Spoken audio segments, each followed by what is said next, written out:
Yeah. Yeah, man.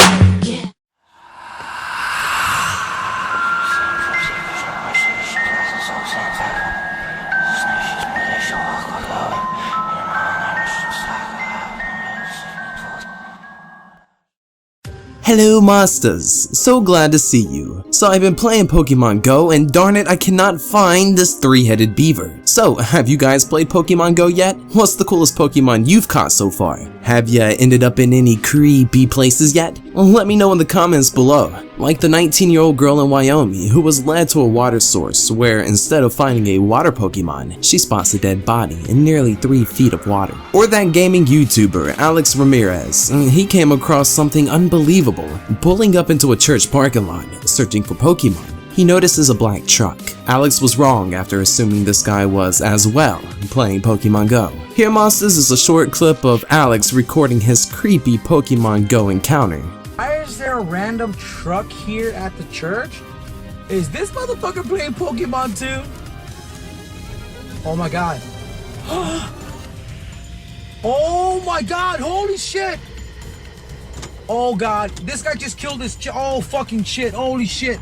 This guy just killed it, oh my god, I just witnessed a fucking murder. I just witnessed a fucking murder. Oh my god, oh my god, oh my god, oh my god, oh my god, oh my god, oh my god, oh my god. Oh my god, oh my god, oh my god, oh my god, oh my god, oh my god, oh my god. Oh my fucking god, oh my god, oh my fucking god, oh my fucking god. Holy shit, holy shit, holy shit, holy shit, holy shit. Oh dude, this guy just fucking killed this girl, holy fucking shit. So monsters, with the recent release of Pokemon Go, already eerie things have happened. And as well for the guy in tonight's story, who finds himself on a scary expedition for Pokemon. Ends up in a cemetery in fact. So monsters, get your highest level Pokemon ready and let the story begin. Pokemon Go is dangerous. By acejakeryan. You may think that a game can't be a threat to you in real life. I believe that to be true at one point in my life. I've been playing games since I was a kid. Sonic on the Sega, Mario on the NES, and yes, most importantly, Pokemon. I have played all of the Pokemon except for the most recent versions on the 3DS. This changed with the release of Pokemon Go. Pokemon Go is a game that encourages its participants to venture out into the real world to capture Pokemon, find Pokestops, and conquer gyms. I thought this would be great because I spend plenty of time inside between work and gaming at night. This would be a chance to go out and explore the city that I have only been in for a few months. This idea in itself presents some dangers in a city. One could find themselves in the wrong side of a neighborhood and subsequently be involved with some form of gang violence. One could not pay attention and wander into a busy street while trying to catch something. Or if you're me, you could get yourself involved into something much more sinister. Upon my initial installation of Pokemon Go, I found the game to be enthralling. I couldn't put it down from the get-go. As soon as it was available, I took a long lunch break from work to walk around the local area to collect from Pokestops and visit the nearby gyms. I made it back from my hour lunch break just on time after picking up a sandwich from a local shop. The days following held a similar pattern, with my lunch break becoming totally devoted to catching them all. Even after work, I would stop at home and head out on my bike to find more gems. The time when the game got truly interesting was after dark. Now, where I live isn't anywhere near the bad side of town, but it was still risky to go out on a bike at nighttime. I rode around catching many a Pokemon near and far alike. I was beginning to wonder how far I had gone. This is when I came upon the motherlode of Pokestops. As far as the augmented reality map could see, there were Pokestops. Gold mine, I thought as I looked up from my phone. A cemetery. This could be interesting, I thought. I don't have any inherent fear of cemeteries. I do believe in the supernatural, but I also believe in the mutual respect of our worlds and theirs. I locked my bike up by the entrance. I pulled out my flashlight and readied my phone. As I passed through the rows of gravestones, collecting my loot and occasional ghost-type Pokemon, I noticed an eerie chill passing through me. It only seemed like a gust of wind from a nearby storm. When I looked up, I noticed that I had entered the section of the cemetery where there was a collection of mausoleums.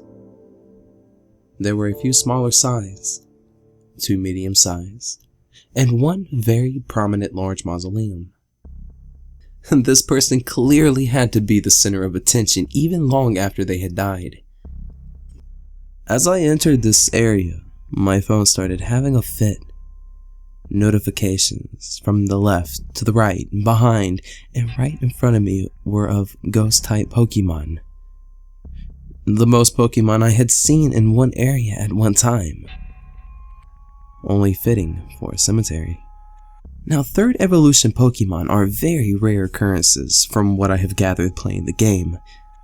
Of course, what would be right near the entrance of a large, creepy mausoleum? A Gengar, obviously. As I approached and began the process of catching this Gengar, I noticed a small beam of light seeping from the door of the mausoleum. This is where I threw every precaution from my parents, horror movies, and countless friends out the window. I walked right in there with my flashlight up. The events in the mausoleum will never leave my mind for as long as I live. The first thing that I saw were the various flaming lights hanging from the ceiling. It seemed odd that they were lit, and clearly there was a reason for that. I walked in a few more steps and saw the decaying corpses of what I assumed to be a man and wife. The true horror came when I discovered the 4 steps hidden behind the side housing of the husband. 4 steps that would scar me for the rest of my waking hours. As I took the first step, I heard the first scream. Blood-curdling, chilling, haunting, and most eerily, it was a familiar scream. It was a scream that I recognized for some reason. The second step brought heavy silence. This was more terrifying than the scream. The third step brought the room into full view. It was a large concrete room, adorned with the same lighting as the room above. There were 6 openings on the sides of the room, just the right size for a human body. I guess that they could have been for the children or the couple when they passed, but the countless vials and tubes that occupied them now were more terrifying than any skeleton could have ever been. The various glass containers were filled with blood, human organs, and various chemicals. The 4th step brought me into plain sight of the masked men in the room, 6 in total, surrounding a table with a body on it, stripped down naked. This was the source of the scream, and what scared me the most is why the scream was so familiar. It was me, or a copy of me. I don't know what it was, but it was exactly me. The hair, the face, the body, even the birthmark on the thigh. It was strapped down to the table, marks visible across his body. I dropped my phone and ran. Pokemon was the farthest thing from my mind at this point. I didn't know what was happening back there, and I had no intentions of ever finding out. I made it back to my bike, desperately grabbing at my pants pocket for my keys. No luck. I looked at the gate leading into the cemetery and noted the address. I was over 5 miles away from home. Not to mention my bike was very valuable. I had decided I needed to go back for my keys.